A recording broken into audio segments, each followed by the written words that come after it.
Welcome to Everything Life and Real Estate. Let's get started with our hosts, Linda McKissack and Dana Gentry.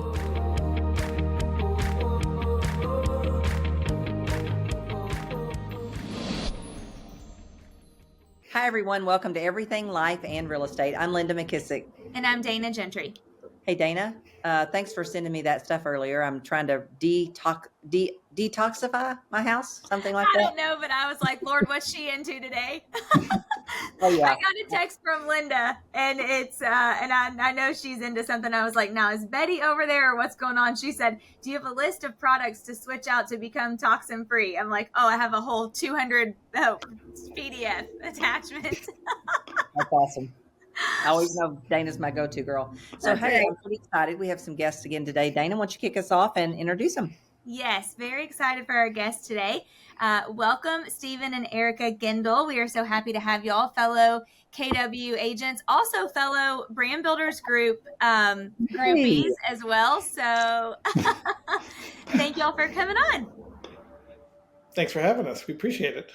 Glad to be here. Super excited to have y'all. So, Linda, kick us off with your question, and then we'll dive in. Okay, well, I like to say it like this. You guys were born, and then what happened? How did we get to where we are today? And then we must have met each other like right away. Right away. So we actually met in high school. Oh, wow. Didn't start dating till college, and then got married shortly after college. Went to the same college together. Where was that? University of Rhode Island in New England. Okay. And then moved to Boston, then moved to California, and then moved back to New Jersey, where we're from. Oh, wow. So neither one of us wanted to be in the real estate business. I was in startup software companies. In fact, the last piece of software I sold over 20 years ago was actually artificial intelligence software. No way. So take the word AI of today and take what I was selling in 2002, and we knew this was coming if you saw what I was selling in 2002. That's crazy. And I'm actually a fourth generation real estate agent. So I have four generations of real estate, and I never wanted to do this. Of course. All the children say, I'll never do that. Never, ever, ever. Erica, I'll let you talk. And I went to graduate school in Boston after the University of Rhode Island, and I am a geriatric social worker. I have my master's degree in social work and love working with seniors and really, really enjoyed it. And life took a little turn, and we got pregnant and had a micro preemie. Joshua was our little itty bitty undercooked munchkin who was born at 28 weeks, the size of a 24-weeker. Wow. Yes. And he became my full-time job. And I'm just so glad that I had taken the dip into social work, because I had a lot of great skills for advocacy. And I didn't know that I would have a very medically fragile child. And Steven and I built a wonderful, loving family around that, and still love being a geriatric social worker, but really Josh's mom first and foremost. Steven asked me to become a real estate agent just to help him out. And I was just like, oh, don't make me, because now I'm third generation. And I really do call myself the reluctant realtor, because I survived the 80s in my house with my dad having a home office, attached home office. And I actually survived the 80s, but it was traumatic. So here I am since 2011, a real estate agent, and working with Steven and loving it for the most part. That's awesome. But to go back real quick, Linda, one thing I think that Erica skipped over, she talked about a micro preemie. Joshua was 1 pound, 7 ounces. So less than the weight of 2 iPhones. Wow. To kind of give a visual to people. Wow. If you hold 2 iPhones, he weighed less than that. So to kind of went talk down about to 1 pound, 3 ounces. Right. So he was in the NICU for 3 months. And, you know, he really spent a lot of time in hospitals. We had nursing in our house. We had a very medical house. We when Steven became a realtor, I'm like, we really need to get out of this duplex rental, because these stairs are going to kill him. And Steven's like, well, if we wait another couple of years, we'll be able to afford something. I'm like, dude, we won't have a kid by then, because we'll have killed him on the stairs. Yeah. Just the house. Yeah. So we are in this wonderful house. Our 5-year house is now 20 years later. Wow. And we love it. And we raised Josh here with a whole medical team. And he spent probably about 3 years of his life, all told, in hospitals. And we lost Joshua almost 5 years ago. And he lived a very, very full and happy and joy-filled life in spite of all the medical and all the physical that he endured.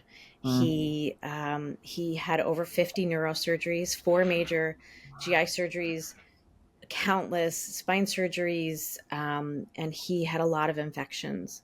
And he wound up in his life, he did wind up with a trach and a vent and oxygen dependent.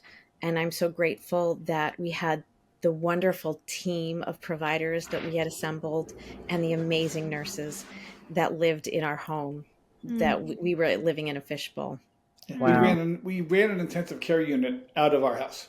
That's basically what it was like. In fact, going to the ICU at the hospital was actually more difficult because at home we had a one-on-one care with our nurse and us. And in the hospital, we in the ICU had a 2-to-1 ratio. We had to share a nurse. So it's actually easier to be at home sometimes, where we actually refused to go to the hospital even though he needed to be there, because it was easier at home to do the care. Now we knew early on that we were going to outlive Joshua. Yeah. Wow. True. What a fighter he was, though. Yeah. Wow. Oh, There was a lot of love. Fighting with a smile and a lot of love. He would smile. Yeah. So it's tough to describe, but watching your child come out of neurosurgery and then watch him laugh, right? Like he has every reason to cry, scream, yell, be upset. And then watching him within an hour of neurosurgery laughing. Wow. Like, what, neurosurgery thing's going to take me down? Really? Like that? I've only had 50 of them. Come on now. That kind of stuff. It really puts life in perspective, doesn't it? When people go through all that and come out with a smile, and who are we that we have a bad day and we frown all day? Yeah, very much so. Wow. Yep. However, we don't look down on people who, or we don't judge people who are having life, real life. And yes, our perspective we got in a way that we don't want anybody else to get, but life really does happen. Yes, it does. Absolutely. It really will test us at times, correct? Yes. Well, please tell me that your geriatric learning and teaching and education, somehow you've used it in the real estate industry. Without question. Background. Without question. So Steven built an amazing business over 20 years. And we now also have acquired Steven's mom's business of 40 years in the industry. And that certainly has led us to repeat buyers and sellers, and they're seniors now. And also my sphere is a lot of people who are seniors. I do have another business called Senior Support Solutions, and I'm helping seniors in lots of different transitions in their lives. However, we really, really work hard for downsizers. And we want them to never feel like they're going to be dead and buried just from buying or selling a home. And we make that very clear. And we really help support them in every way. I have a lot of great allied resources. We have a lot of great allied resources to help make sure that the real estate process goes smoothly for them.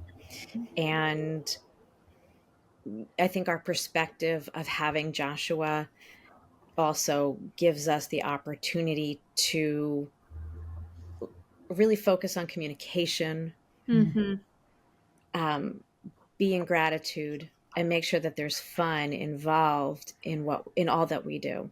And we have a really great way to triage, and I don't say prioritize, I say triage. What's really the most important thing to focus on in any specific moment? That's my superpower. Yeah.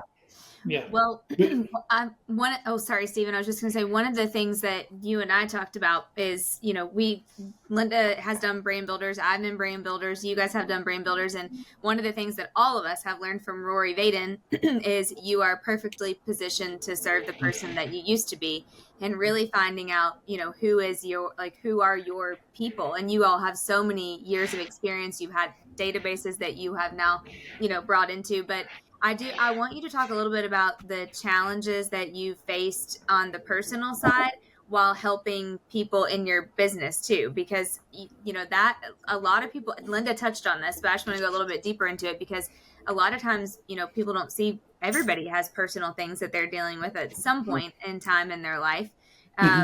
But how could that affect your business? And can we kind of talk about that a little bit? Sure. So in the beginning, I was, running as fast as I could to sell as many homes as I could. Right? That's the typical realtor, right? You started, my manager at my first brokerage said, the average agent sells 3 to 4 homes in their first year. I'm like, well, if I do that, I'm not feeding my family. Right. Yeah. And we're in northern New Jersey. It's an expensive area to live. And I sold 12 homes my first year and 36 homes in my second. And we had an unwritten rule in our house, which was, when dinner happens, dinner's sacred. Cell phones are down, and the phone rang, and I answered it at dinner, and I went, gotta go, honey, and I left during dinner. And the whole drive home, I'm thinking, how am I going to avoid the fight and win when I know I'm wrong, right? How am I going to avoid the fight and win when I know I'm wrong? Because she's going to yell when I walk in the door, right? And Erica did the coolest thing. She actually didn't yell at me. What did you say, Erica? I didn't yell. I said, so how was the appointment? That's worse. And I got quiet. And Steven said, I said, well, they're not buying the house.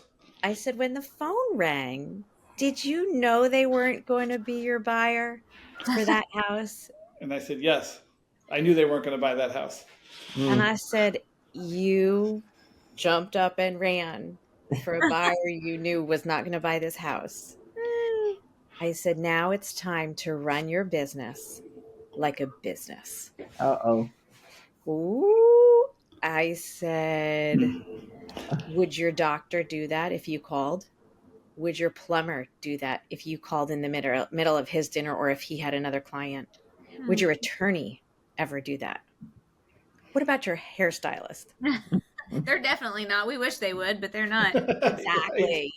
We learned that in COVID. I said, well, let's start being professional. Let's start being a professional now. And she said, I love that you're being so successful. Don't get me wrong, but we're going to end up divorced if you keep doing this. I said I would not be a real estate widow.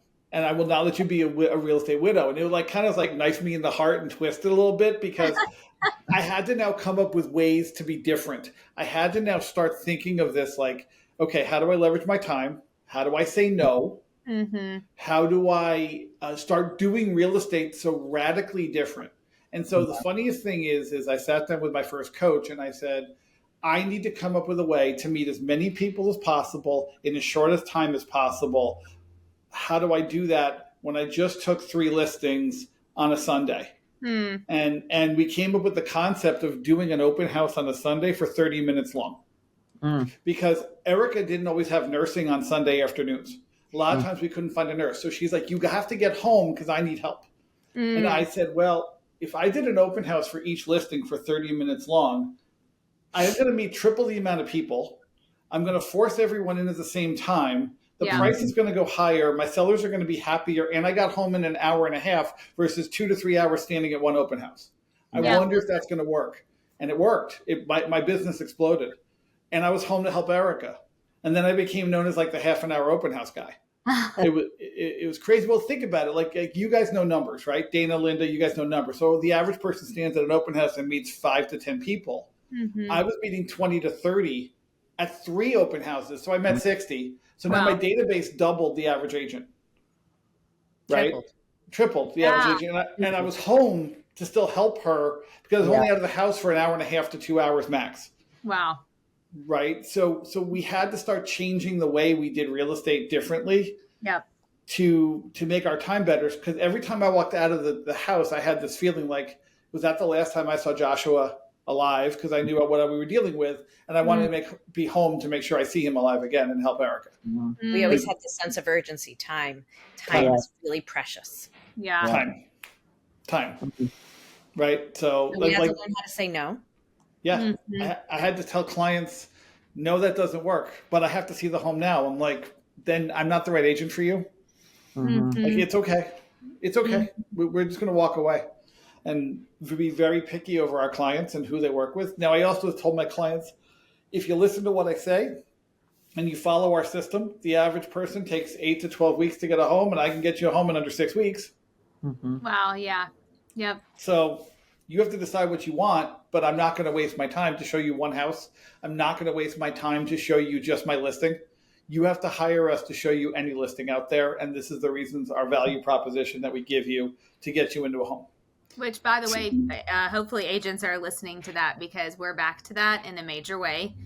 With buyer rep form signed, I just, I had the reason why I was a couple minutes late to this, my call right before this, we're trying to, come up with better systems to get our agents to understand that they, we have to have these forms signed now, and you can't just Pop-Tart out anymore. And, that's just, it's not the way of the business now in the industry that we're in.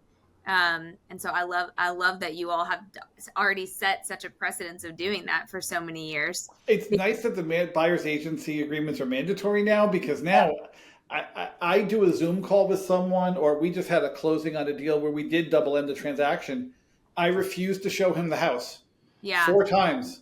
He actually buyer ended up writing the offer with me without ever seeing the inside of the home, won the bidding war, and then after we were under contract said, "Can I go inside now?" Wow. Because I would not take him to see the home. I refused. Why would you not take him to see the home? Because he wouldn't sign the form? He would no. He only wanted to hire me to be the agent for that house. And I said, listen, the house is 45 minutes away from me. It's not easy to get to. With traffic in the New York area, it could be a 2-hour drive to get there, depending on where that property is. I don't do a lot of business there. I don't want to work with you because I can't give you the service I would for that area. I don't know the area that well. I was honest with him, right? And I will not be a one-off agent. You have to hire me for any house, not just this house. And he wouldn't do that. I go, well, then I will not show you, sign the form. I won't show you the house. Like, there's 4,000 agents there that can show you that house, by the way, and write a contract. Yeah. Wow. Yeah.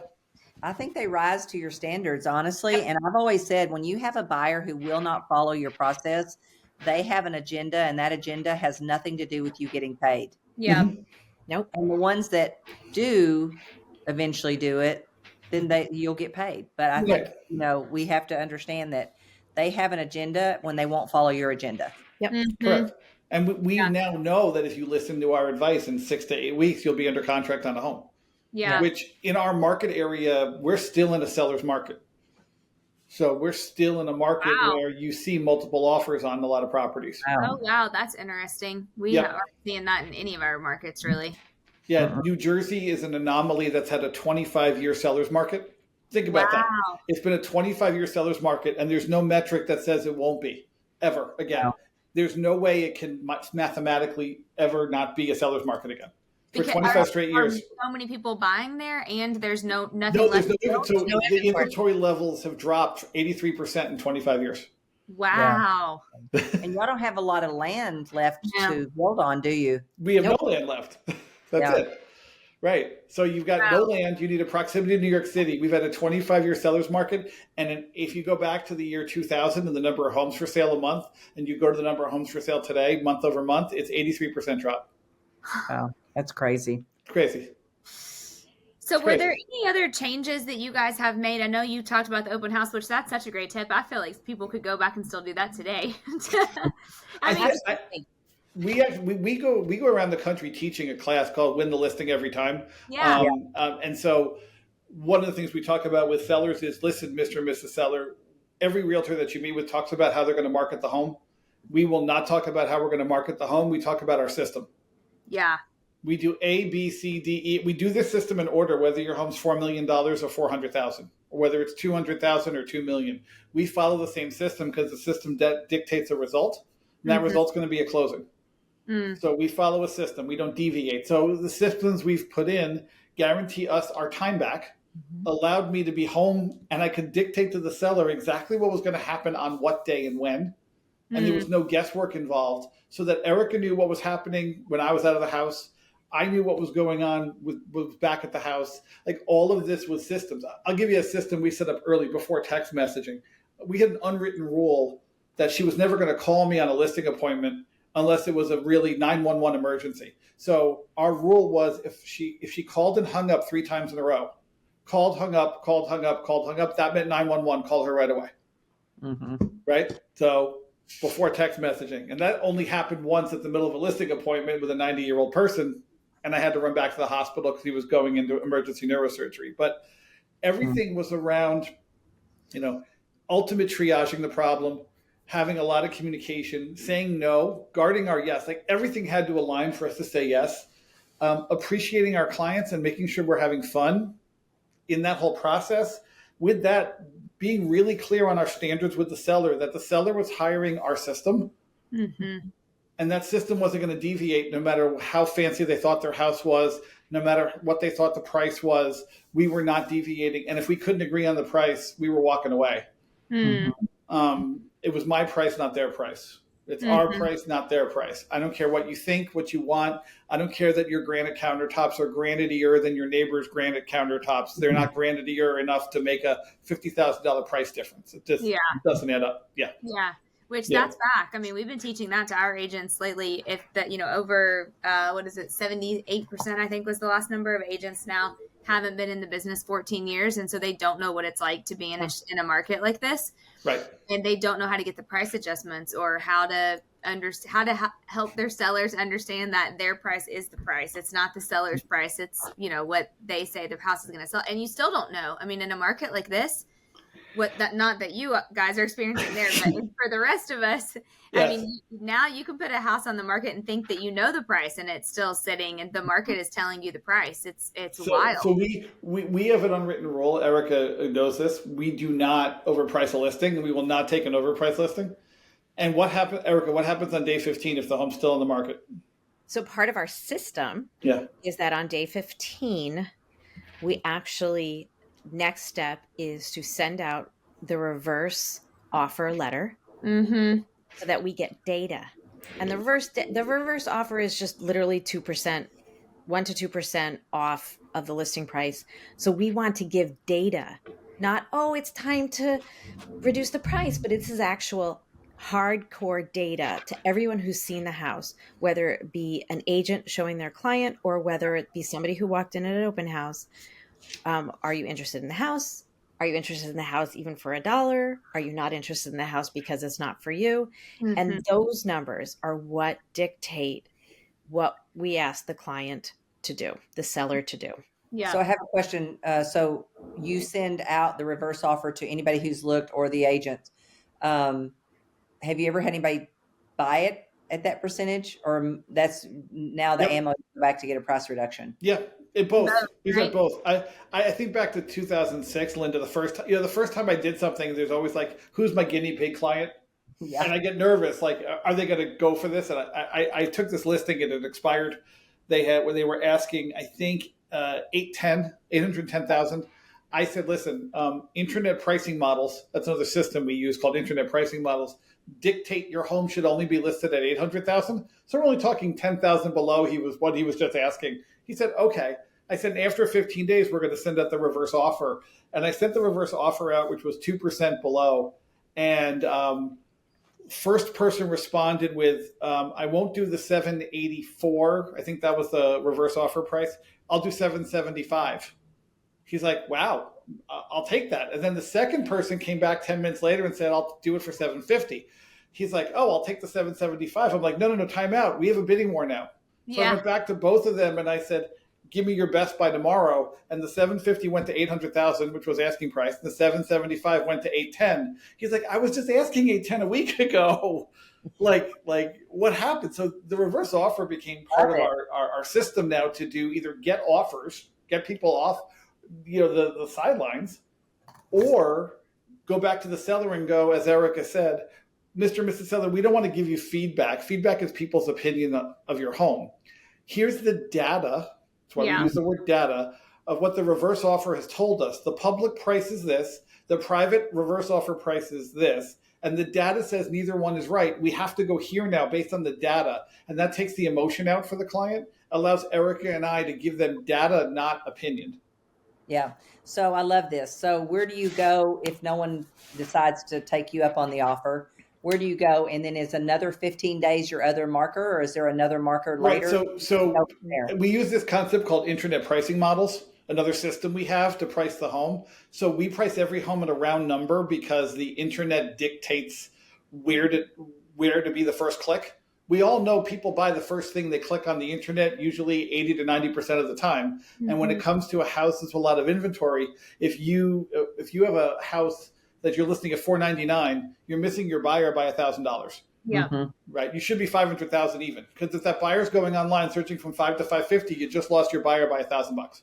Yeah. Like, it just doesn't make sense to me. So if we're doing a $500,000 home and we do a 2% reverse offer, right? So we're going down to what, 590 or 490? Your next drop is going to then be at minimum 475 because the internet price break is $25,000 below that. If I can push to 450, I'll push to 450, right? So in the scenario of that $800,000 home before, if 784 didn't get it sold, we were going to at least 775, but I was pushing to 750 because the internet price break would have been there to attract more attention to that home. Yeah. I'm so glad that you're sharing this, because I've been teaching this in my new class, Master the Market of the Moment, and I talk about reverse offers in there after I say 14 days, but 14 days, 15 days probably. 15 days, yeah. Same thing, yeah.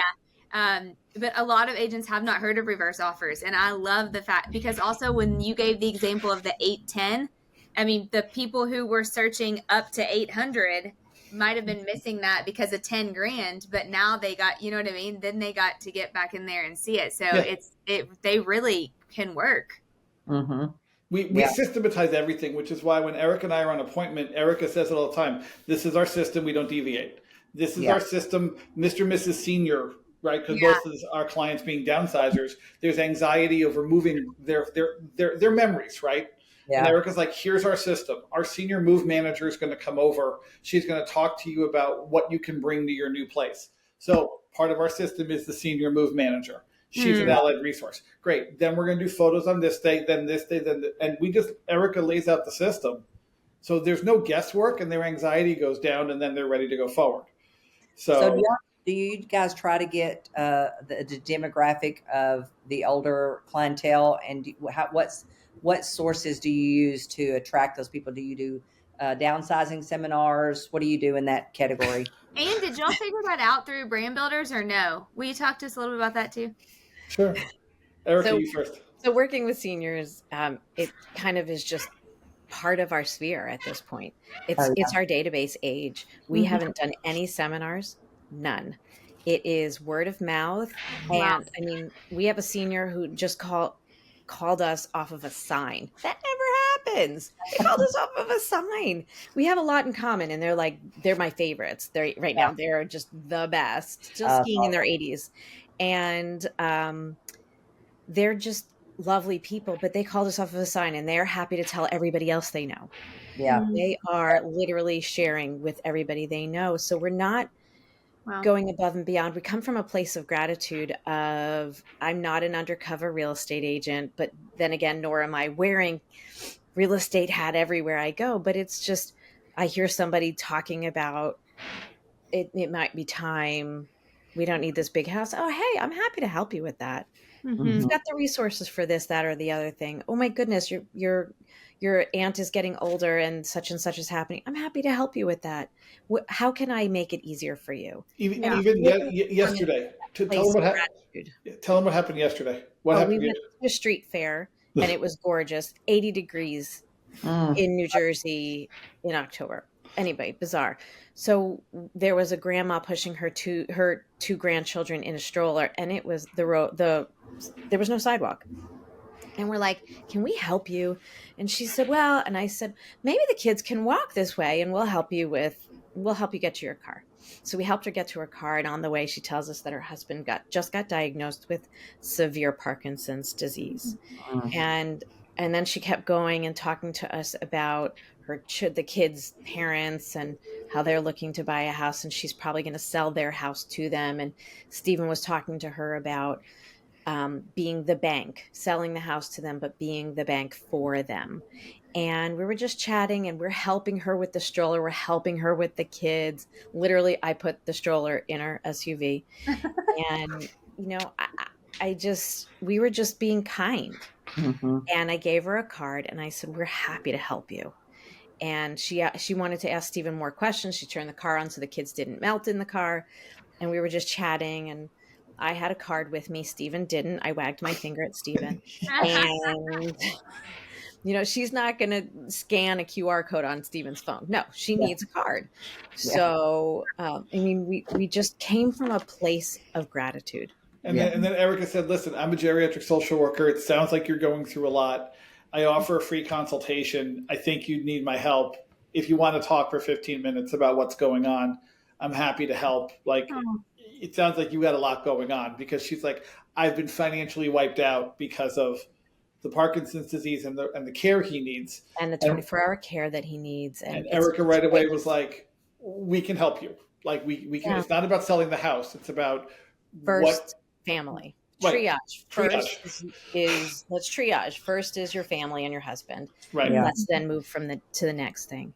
Right. Wow. And we don't want anybody broken. And I think we go back to what helped us along the way, what people just serving us and offering us their kindness, and also remembering that people have messy lives.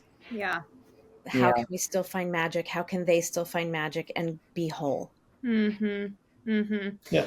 What advice would you all give to an agent who's maybe going through, something in their life right now to continue, and they need to continue with their business too? So one of our sayings we have is, the only people truly disabled are those who can't laugh. Sometimes you have to laugh at the absurdity of what you're going through to get through. And I'm going to use an example. So in the summer of 2002, it was just before I got my real estate license. Josh was in the hospital from May 1st till August 21st. He had 8 neurosurgeries that summer and 4 to save his life, somewhere about that. I lost my job on June 15th of that year, right after he had life-saving brain surgery, like 2 days after. He was still on life support. Gosh. A week later, my mom needed emergency breast cancer surgery. 2 weeks later, Erica's 2 grandparents and my grandmother in the hospital with heart failure. All that, you just couldn't keep piling. Literally absurd, yeah. Yeah, it was, and we were laughing because it got so absurd. It got so absurd. When you hear that story, you gasp. But at the same time, we were laughing, people would say, oh, it can't get any worse. Yes, it can. We never see that. Right. You want to say, really, God? Right. Really? Well, Control-Alt-Delete, God. Come on. Erica was saying Control-Alt-Delete. I was driving to the hospital one morning, and I looked out the window, and I said, God, if this is my test in life, I'm okay with a D grade. F means funeral. I'm not taking an F. We're just going to take a D through all of these people and all this stuff. I'll find another job. We'll figure it out, right? But that also showed us that work can be done. When how when you're given a task and you only have a small amount of time to get her done, you get her done. Yeah. And we were in California. We had 2 weeks to move. We made it happen. Right. Yeah. Steven has said, if I only have 15 minutes today to work, what's the most important thing? Yeah.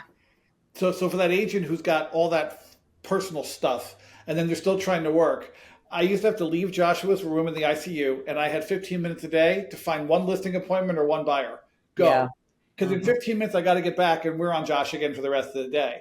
How do you run a business? How do you run a market center? Because I'm an OP as well. How do you run a title, like all the other businesses we run, and you only have 15 minutes a day to do it? You have to have that mindset. What am I going to do in 15 minutes a day to keep my business going? That's all you really need is 15 minutes. Income-producing activity. Yeah. What is the one thing that is most important to your business? I'm a one-thing believer. Yay, one thing. But what is that one thing that is most important personally, and what is that one thing that's most important professionally? You can keep your eye on the prize. Yeah. I mean, one of my best lead generation sources was actually the doctors and nurses in the PICU. Yeah. I would teach them disc classes. I would go over behaviors. They would be looking over my shoulder as I'm looking at listings on my laptop, and then I'd show them a house later or talk to them about. So you never know when lead generation is going to happen, but you only got 15 minutes a day to do it. Find one listing appointment, find one buyer, and then go back to your mess, because you got to take care of that first. I think if people realized if you just got that hyper focused for 15 minutes, you'd be fine. Now, going to the mess is where, when we went to Brand Builders Group, and worked with some amazing strategists. Shout out to Risha. Shout out to Risha. And Larissa, because Larissa was in our first group. Talking about mess and still coming out of it with a smile. Yeah. Still coming out of it knowing that Josh lived a full life. Still coming out of it knowing that there was magic. Yeah. And here we are, and we can share that even in other people's chaos and their messes, there is magic. Yeah. You just have to work on it a little bit. Yeah. So true. What's your all's long-term goal with the brand builder stuff? I'm just curious. Erica, you want to answer that? Chicken. No, we do have big goals. And as some things in our business pivots, we're looking at replacing some income with a coaching program, mostly for realtors, from going to employee mindset to business owner mindset. Yeah. Big time. As well as keynotes and talking to groups about finding magic in your mess. Yeah. Living your big life.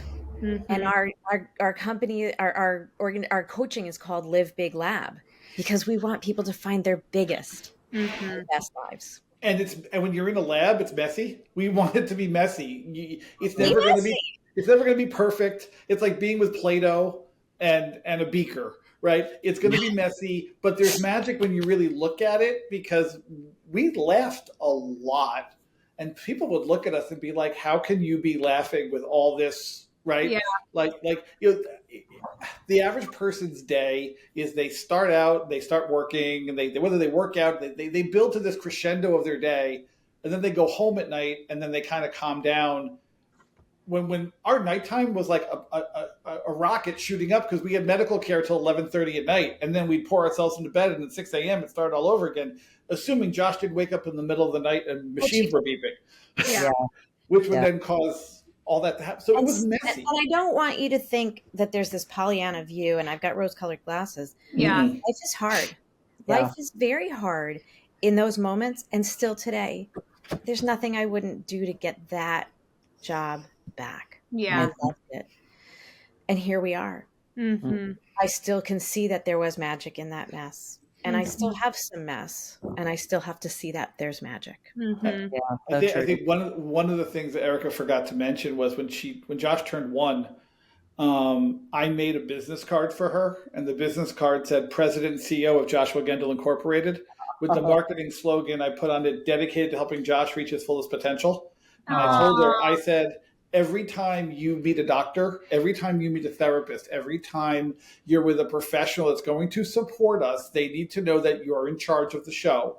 You need to give them this business card, because that's not just validation. That elevates you, that mom's in charge, and you're not some crazy mom freaking out over a paper cut. Right? Yeah. And so that business card kind of changed the game for her.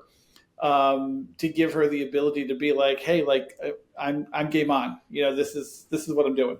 So, I love that so much, because, and I can just tell, I mean, you all are both fabulous and amazing, and your mindsets, mindset is everything. I know we talk about that a lot, but truthfully, it really is. Steven, you didn't have to have that mindset to then give to Erica, which probably really helped your mindset even be better in a difficult time like that. And it's like choosing to have that mindset when you could choose to be thinking a lot of different other things, at the time. I swear that's gotta be what's attributed to so much of your all's success, because you have had a lot of messy, and to see what's come out of it is pretty incredible. Yeah. And, I was thinking, I always think of books when I'm talking to people, and I think about, my daughter had a speaking coach. Her name was Judy Carter. and I would use her, but she's a flipping mess. And so between my mess and her mess, I don't think we could do well together. But she has a great book called The Message of You. And she was actually a comedian. And then she taught comedy. And what I love about why this resonates with this for you is she would take the messy parts of my daughter's life while her husband was dying of cancer, and she would make it into her talk. And people could relate to it because everybody has messy in their life, right? Everybody. This makes me think of your situation and you finding humor in it. Yeah. Because that helps other people. And she tells a story in the book about how she was given this talk and she didn't get the whole details of who she was giving it to. And she shows up and there's all these veterans that are like paraplegic, and she's trying to figure out how in the world am I going to make this funny, right? And she quick on her feet, she figures out how to do it. But I think there's so much gold in what God has given you, because number one, he knew you were the kind of people that could find humor in it and make it through it and be able to help other people.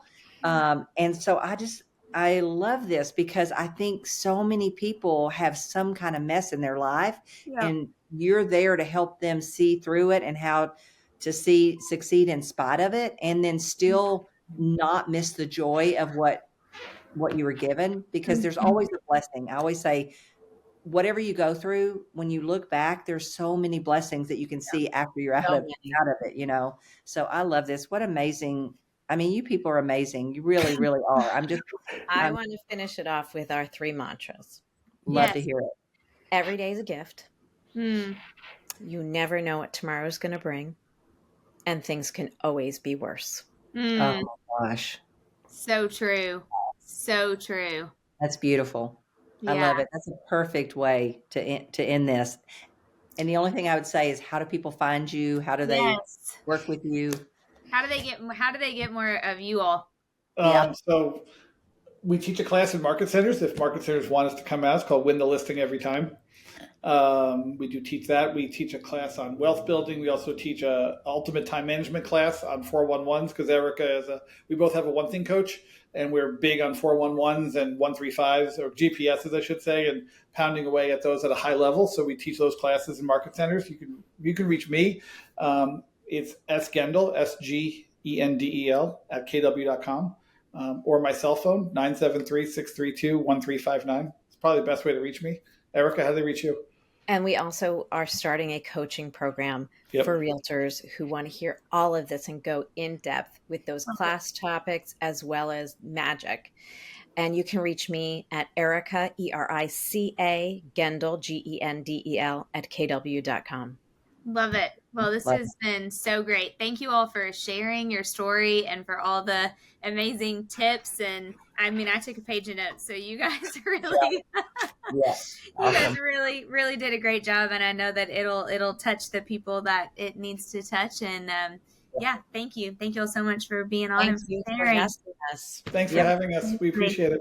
Appreciate it. Remember, if you have not hit the subscribe button, please go ahead and do that now. And the greatest compliment you can pay Dana and I would be to pass this podcast along to anybody that you think that would enjoy our conversations. If you have a challenge, a question, an opportunity, or a guest that you think that would be great on the podcast, be sure and reach out to us at info@everything life and real estate.